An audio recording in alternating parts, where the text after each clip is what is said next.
প্রিয় দর্শক, দেশ ও দেশের বাইরে বসে যে যেখানে বসে আমাদের আজকের এই প্রতিবেদনটি দেখতেছেন, আপনাদের সকলকে জানাই MB10 কৃষি কথা চ্যানেলের পক্ষ থেকে স্বাগত। প্রিয় দর্শক, আজকে আমরা চলে আসছি ঝালকাঠি থানার পুনাবালি ইউনিয়নে দিয়াকুল গ্রামে আতিকুর রহমান ভাইয়ের বাণিজ্যিক গরুর খামারে। আর আজকে আমরা আতিক ভাইয়ের কাছ থেকে জানার চেষ্টা করব বাণিজ্যিকভাবে গরু পালন পদ্ধতি, আয় ব্যয়, সুবিধা অসুবিধা সহ টুকিটাকি সকল বিষয়। আর এই পুরো প্রতিবেদন জুড়ে আপনাদের সাথে আছি আমি মানিক বিশ্বাস, ক্যামেরায় রয়েছে দীপ সাহা। তো চলুন আতিক ভাইয়ের সাথে আমরা একটু আজকের যে তার খামার নিয়ে আলোচনা করব। আতিক ভাই, MB10 কৃষি কথা চ্যানেলের পক্ষ থেকে আপনাকে স্বাগতম। কেমন আছেন? ভালো, আসসালামু আলাইকুম। আতিক ভাই, আমরা প্রথমে জানবো আসলে আপনি এই যে বাণিজ্যিকভাবে গরুর খামার তৈরি করছেন, আসলে এই খামারে আসার মনোভাবটা কেন তৈরি হলো? আমি স্যার অল্প চালান থেকে এই খামারটা তৈরি করছি। তারপরে একটা গরু কিনছি, একটা করতে খামার ভরি ফেলাইছি। তো আমার প্রতি রোজ দুধ হয় 1 মণ। আসলে আমরা জাস্ট জানতে চাচ্ছি যে আপনি গরুর খামারে কেন আসলেন, গরুর খামার করার উদ্যোগটা কেন আসলেন? আমার খামার উদ্যোগটা আমি ধরেন মানুষের কাজ করতে চাইনি, আমি নিজের কাজ নিজে করতে চাই। এই জন্য আমি গরুর খামার তৈরি করছি। আসলে কতদিন যাবত মানে এই খামার তৈরি করেছে? খামার তৈরি করছি আমি 2018 সালে। 2018 সালে। তো কয়টা গরু দিয়ে আসলে খামারটা শুরু? আমি খামার শুরু করছি 2টা গরু দিয়ে। মাত্র 2টা গরু দিয়ে। সেই গরু দুটো কি এখানে রয়েছে? হ্যাঁ, ওই একটা আছে। কোন গরু? ওই কালো গরুটা। ওই কর্নার যে কালো? হ্যাঁ, ওই কানার ওই 2টা। ওই গরুটা?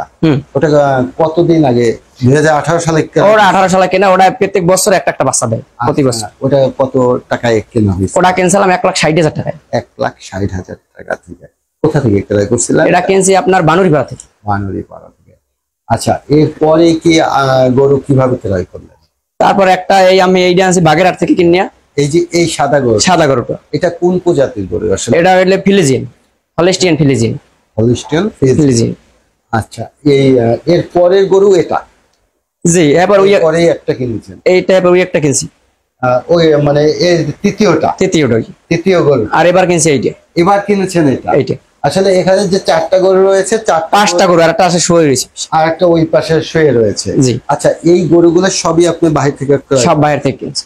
আর এই যে ছোট যে বাছুরগুলা দেখতে পাচ্ছি, এগুলা আপনার এরই বাচ্চা? হাইরি বাচ্চা। আচ্ছা, এই যে 2018 সাল থেকে আপনি শুরু করেছেন, এর ভিতরে 4টা গরু এখন পর্যন্ত কিনেছেন নাকি? জি। না আরো কিনেছেন? না, আর একটা কিনছি। আমার একটা গরু মরে গেছে। একটা গরু মরে? হ্যাঁ, 3 লাখ টাকার একটা গরু মারা গেছে। এই 18 সাল থেকে এখন তো 2025 সাল পর্যন্ত এই যে গরু লালন পালন করতেছেন, এতে আসলে মানে কতগুলা বাছুর আপনি পেয়েছিলেন? আমি প্রতি বছর 7-8টা, এই যে কটা গরু প্রতি বছরই 5টা-7টা বাছুর বিক্রি করি। প্রতি বছর মানে 5টা গরু আপনার? 5টা গরু 5টা রয়েছে এবং 5টা করেই 5টা বাচ্চা পাওয়া যাচ্ছে? 5টা পাওয়া যাচ্ছে। তো মানে খামারিদের যারা দুগ্ধ খামারি রয়েছে তাদের বাচ্চাটাই হলো, আমরা যতটা জানি যে এদের লাভ অংশটাই হলো বাচ্চাটা। কারণ যে খরচটা, এই খরচের সাথে হলো মানে খাবারের সাথে দুধের টাকা চলে যায়। জাস্ট যদি উপরওয়ালা বাচ্চাগুলা মানে সহি সালামতে রাখে, তাইলে বাচ্চাটাই খামারির জন্য বেস্ট। আমরা এখন একটু জানতে চাবো যে ভাইয়া, আসলে আপনি এই যে খামারটা কিভাবে পরিচালনা করেন, আসলে গরুগুলা কিভাবে লালন পালন? গরু আমরা সকালবেলা উঠিয়া গরুর আতাল সব পরিষ্কার করি, পুরো আতালটা পরিষ্কার করি। তারপর আপনার পরিষ্কার, সব আতাল ধুয়ে পরিষ্কার করি। তারপর আমরা সকালবেলা প্রত্যেকটা গরুরে খাবার দিই। প্রতিটা গরুর কি খাবার দেন? ভুট্টা ভাঙ্গা, ভুসি, ফিট, খৈর। এই যে এখানে দেখা যাচ্ছে যে এই যে খাবারগুলো রয়েছে, এটা খাবার? এটা খেরকুটা। এটা খেরকুটা? এটা কখন খাওয়ান? এটা ধরেন দুপুর বেলা দেবো। এটা দুপুর বেলা।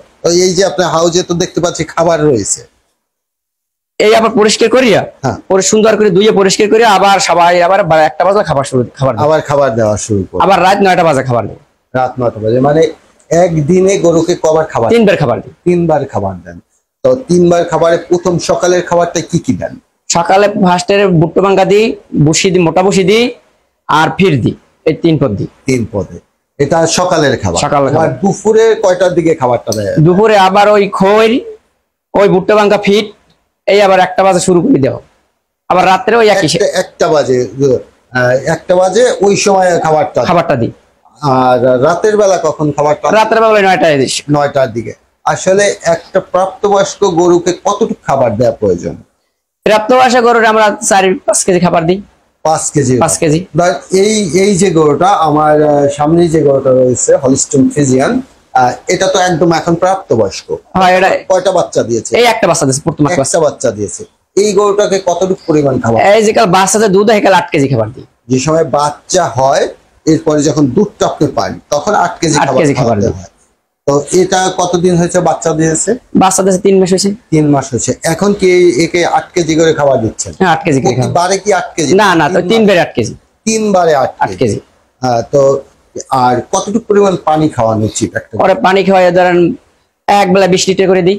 20 লিটার। 60 লিটার পানি খাওয়াই। মানে 8 কেজি খাবার থাকে আর 20 লিটার একদিনে পানি থাকে। পানি খাই 3 বেলা 60 লিটার। 3 বেলা 60 লিটার আর 8 কেজি খাবার। 8 কেজি খাবার। আচ্ছা, তো এই গরুটাকে গোসল কবার করাবে? গোসল 2 বার করে, সকালে করাই আর দুপুরে করাই। দুপুরে আর সকালে। সকালে মানে সকাল কয়টার দিকে গোসল? ওই 12টার দিকে। সকাল 12টায়। 12টায়। আর দুপুরে কখন? ওই দুপুরে একবার, আর সকাল উঠিয়ে গোসল করাই দিই। সকালে কয়টা 7টায়। থেকে? সকাল 7টায় গোসল করা। জি। আর দুপুরে করেন 12টা, 12:30। 12টা, 12:30। আর তো আর এই যে এখন তো বর্ষার মৌসুম, মানে আষাঢ় মাস, বর্ষার মৌসুম, এখন আসলে স্পেশালি কি কোনো নজরদারি করতে হয় কিনা গরুর জন্য? মানে যারা দুধের গরু, আপনি তো দুধের খামারি, ঠিক আছে, স্পেশালি কোনো নজরদারি করতে হয় কিনা? এই যে এখন তো বর্ষার মৌসুম, ওই এক ধরেন আমরা আবহাওয়া বুঝি যে রোদ্দুরে চাপতে হয়, তারপর ওই 2 বার গোসল করে, রোদ্দুরে চাপ না থাকলে একবার করে। মানে বর্ষার মৌসুমে যদি বর্ষাটা বৃষ্টিটা কি বেশি হ্যাঁ, থাকে, ঠান্ডা থাকলে একবার। ঠান্ডা থাকলে একবার গোসল করাতে হয়। হ্যাঁ। যদি 2 বার গোসল করে তাহলে কি ধরেন বৃষ্টি বেশি পড়ছে, 2 বার গোসল করালে না, এলে ঠান্ডা লাগবে। সমস্যা হতে পারে। হ্যাঁ, ঠান্ডা লাগতে পারে। ঠান্ডা লাগতে পারে, এর জি। জন্য বর্ষার মৌসুমে মানে বৃষ্টি যখন থাকবে একবার। একবার গোসল করালেই জি। যথেষ্ট। তো আরেকটু আমরা জানতে চাবো, আসলে গরু আপনার কেনার ক্ষেত্রে, গাভী গরু কেনার ক্ষেত্রে, যদি কোনো খামারি গাভী গরু কিনতে চায় সেই ক্ষেত্রে আপনি কোন ধরনের গরু কেনার জন্য সাজেস্ট করবেন আমাকে? ধরেন প্রথম একটা বাচ্চা দেয়, বাচ্চা দেওয়ার পর কিনলে লাভবান হবে। আর মানে কোন ধরনের, যে গরুটা একটা খামারে বাচ্চা দিয়েছে ওই ধরনের গাভী কেনা লাভ? ওগুলো ধরেন প্রথম একটা বাচ্চা দিয়েছে গরু প্রায়, সেই ধরনের বাচ্চা সহজে কিনে না, তাই লাভ। আর যদি গাভীন অবস্থায় আনে তাহলে একটা অ্যাক্সিডেন্ট করতে পারে। মানে বাচ্চা প্রসবকৃত, মানে ডেলিভারির পর বাচ্চা রয়েছে, বাচ্চা সহ কেনাটা ওইটা লাভ। লাভ। জি। আর যদি সেই গরুটা গাভীন অবস্থায় থাকে, প্রেগনেন্ট অবস্থায় কিনলে একটা দুর্ঘটনা ঘটতে পারে, দুর্ঘটনা ঘটার সম্ভাবনা থাকে। তো এর মানে যদি কেউ গাভী কিনতে চায় তাহলে বাচ্চা সহ কিনলে লাভবান হবে, লাভবান হবে। আর যদি মানে বাচ্চা আসার আগেই কেনা হয় তাহলে কি ধরনের সমস্যা হতে পারে? একটা ঝুঁকি, বাচ্চা ডেলিভারির সময় ধরেন বাচ্চাটা কানা হইতে পারে, বাচ্চাটা একটা লুলো হইতে পারে, তারপর বাচ্চাটা এমন আছে মারাও যেতে পারে। এ ধরনের প্রবলেম হতে পারে, বা হয়। এ ধরনের প্রবলেম হতে পারে বা হয়। এর জন্য আপনি সাজেস্ট করতেছেন যে আসলে যদি কেউ গাভীর খামার তৈরি করে তাহলে যে বাচ্চাটা ডেলিভারি হয় সেই ধরনের গাভী কিনতে হবে, কেনা উচিত। জি। আর মানে এটা কোন সময়, ধরেন প্রথম যে বাচ্চাটা দেয় এই টাইম বা দ্বিতীয় বাচ্চা দিছে, দ্বিতীয় বাচ্চা দেয় সেই গাভীটাও কেনা সম্ভব। কিন্তু 3-4টা যদি বাচ্চা না, এটা কেনালে তো যাবে না, এটা যাবে না, এটা তো ওর তো খাবার শেষ হয়ে যায়, তারপরে তো সমস্যা দিতে পারে।